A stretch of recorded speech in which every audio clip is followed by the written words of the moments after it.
सोलापूर महानगरपालिकेतील भंगार चोरी प्रकरणात सारिका आकुडवार, तपन डंके, जगन्नाथ बनसोडे यांच्यासह एकूण 12 जणांवर ठपका ठेवण्यात आला। सोलापूर महानगरपालिकेतील भंगार चोरी प्रकरणाच्या चौकशीसाठी नेमलेल्या समितीनं अतिक्रमण विभाग प्रमुख जगन्नाथ बनसोडे यांच्यासह नगर अभियंता सारिका आकुलवार, नियंत्रण अधिकारी तपन डंके या वरिष्ठ अधिकाऱ्यांवर ठपका ठेवला आहे। या प्रकरणात आता एकूण 12 जणांना कारणे दाखवा नोटिसा बजावण्यात येणार असल्याचं आयुक्त कार्यालयातून सांगण्यात आलं। अतिक्रमण विभागानं जप्त केलेल्या साहित्याची चोरी होत असल्याचा प्रकार 18 मे रोजी उघडकीस आला। या प्रकरणात जगन्नाथ बनसोडे यांच्यासह 8 जणांवर गुन्हे दाखल झाले।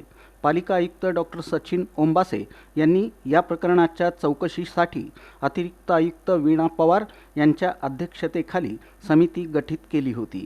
या समितीनं शनिवारी आपला अहवाल सादर केला।